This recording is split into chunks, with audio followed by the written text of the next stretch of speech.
Hey guys, Danny Johnson here, and today we're looking at the Weber Searing grate. I'm really excited to use this because I love the Weber drop-in grates and everything that they have. In fact, I did the griddle, so check the video description to see that one. I use it all the time, and I just love how it fits right into the grill. So this is a Searing grate, and it's going to work on all of the Genesis 2. So look at the different model numbers here. You're going to have the 300 series, the 400 series, and the 600 series, and it does fit in those in different ways. So we'll cover that a little bit later in the video. And so the dimensions on this, like I said, it drops right into the grill. So it's going to be 0.7 inches high, 19 inches long, and 13.5 inches wide. So it is a cast iron construction with a porcelain enamel. And so I really like the little crisscross pattern that it's going to leave on the steak. And, you do that anyway as you're flipping it as you cook it. But this is really cool. So I'm excited to drop this in. But first, before we get started, you do need to clean it. And so what they recommend with this is mild dish soap. And so just put a little bit of dish soap down on it with, a cloth. And just wipe off any of the residue that's on it just as it's been packaged.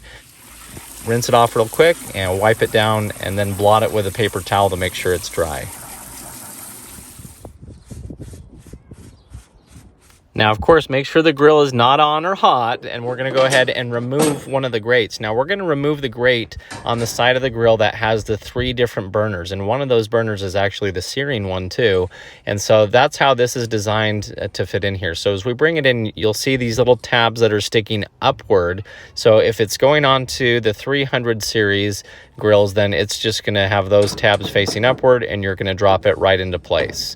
You can even put 2 of these side by side if you'd like, but it's a little different for the bigger grills.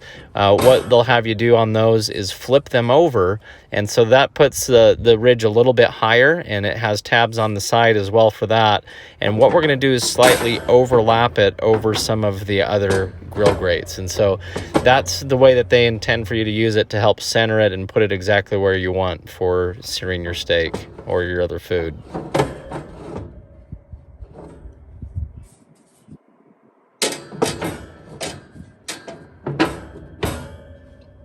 So we'll also be using this Weber basting brush today. It's really nice. It seems like it's silicone is what it's made up of for spreading things. So we're going to take our 2 steaks here, and we're going to pat them dry and make sure that they're ready to go.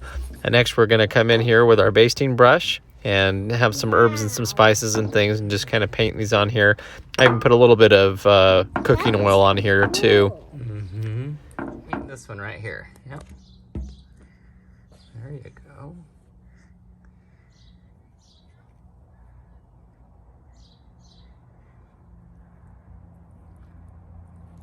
Good job.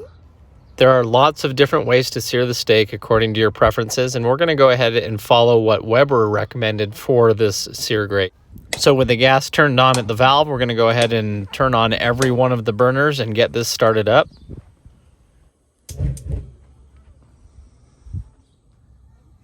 So Weber recommended being about 550 degrees and then throwing them on. So here we go. We oiled down the grate as well. So it did have a light coat of oil on it, and there's oil on the steaks themselves. Now, depending on the thickness of the steak, Weber said 1 to 4 minutes on each side. I did 4 minutes on each side, and they came out a little more on the well done side. I probably could have done a little bit less time, but they were still fantastic either way. So we went ahead and painted on the other side here before we flipped them over. So check out this awesome checker pattern that came out. You may notice we also have these a little bit off to the right a little bit, so they're not directly over the searing burner. That burner sits a little bit higher up. They look the same, but it's actually the flame part is higher up. So these came out awesome. I was very happy with them. Again, a little bit more on the well done side. And so maybe the next time I'll do it for a few minutes less on each side, but they came out great. So of course, remember just how hot this is. Set the steaks aside and let them cool.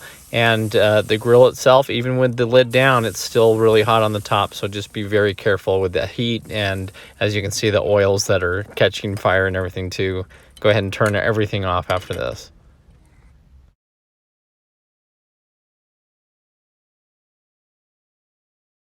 So thanks for watching. Hopefully you enjoyed the video. Please check the video description where I can show you the griddle and some other accessories that I've done, as well as assembling the grill itself and other videos that are similar to this.